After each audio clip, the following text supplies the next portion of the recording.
Well, look, let's go to Qantas, which, as we said today, paid its first dividend to shareholders in more than 5 years. The underlying profit, you can see it here, was just under $1.4 billion. That was up by more than 11%. The revenue was up by 9% to more than $12 billion. The interim dividend is 16.5 cents a share. There's also a special dividend of 9.9 cents. So what this result and what the dividend does is put COVID and the massive upheaval of Qantas in the rear vision mirror.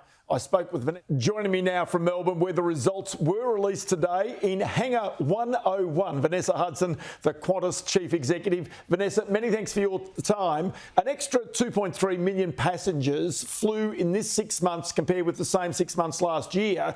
Clearly, those passengers are not experiencing a cost of living crisis.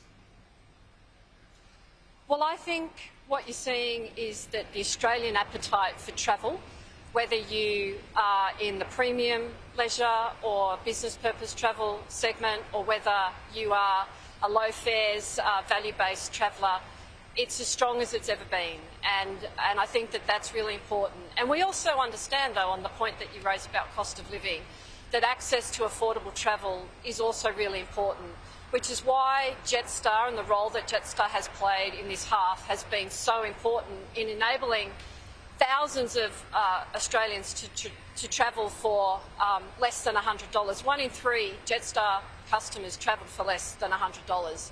And that is actually because of the investments that we're making in new aircraft. We've been able to grow capacity. And that is actually something that we're really incredibly proud of, that we can be able to serve both those ends of the market and provide value for both. Okay, so part of the reason for that is the efficiency of the new Airbus A321.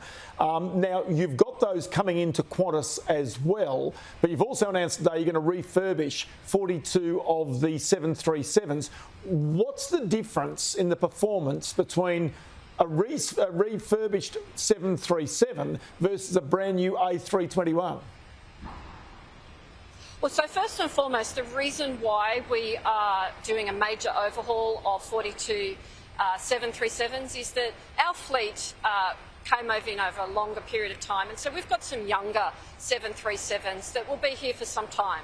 So as we look forward, as we get the new A321 XLRs versus the 737, we want a customer, when they're getting on either one of those aircraft, for it to feel like new.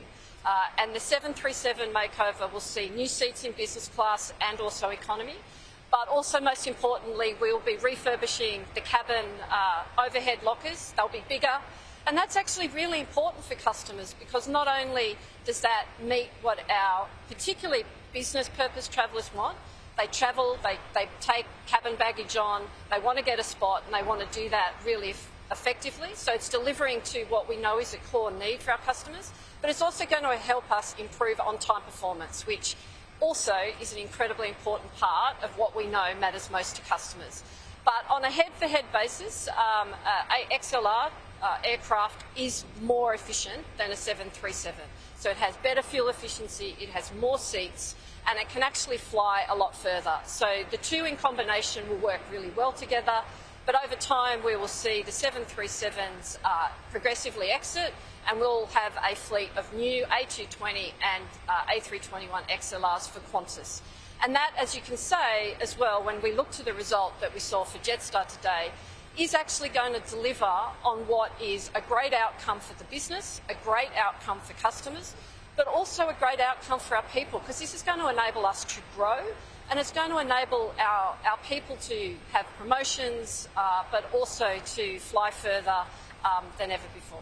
Okay, you mentioned Jetstar there, and one of the reasons you cited today for maybe Rex not being as competitive as it could have been, which led to its demise, was because it could not compete with Jetstar. So the question is, why would the government put money into an airline that wasn't competitive anyway? Isn't that simply wasting taxpayers' money?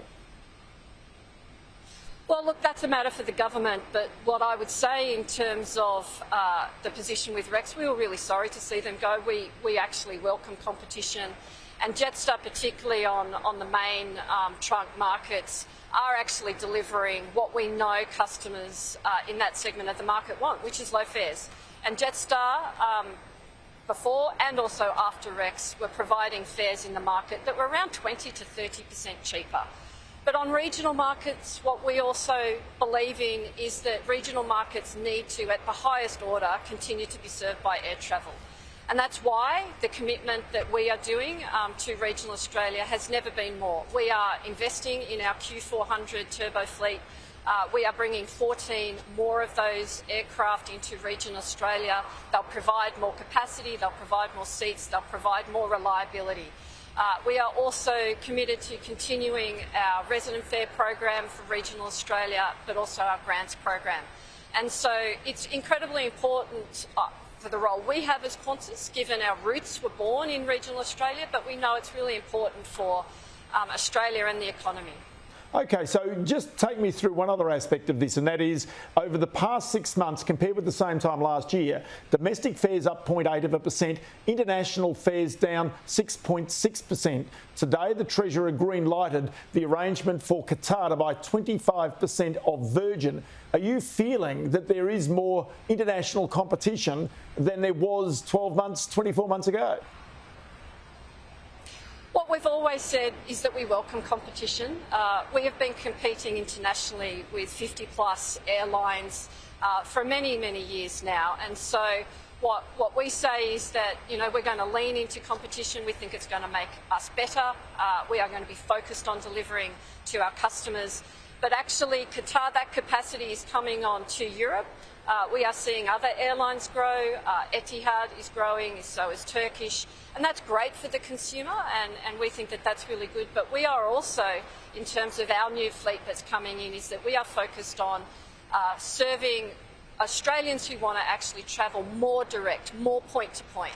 And our new aircraft and the capability they have, including Project Sunrise, is going to enable us to really actually, I suppose, stand out in terms of the long-haul leader and actually serving those markets more point to point. I'll tell you, Vanessa Hudson, always great to catch up with you, and many thanks for your time today. Thanks, Ross. Thanks for having me.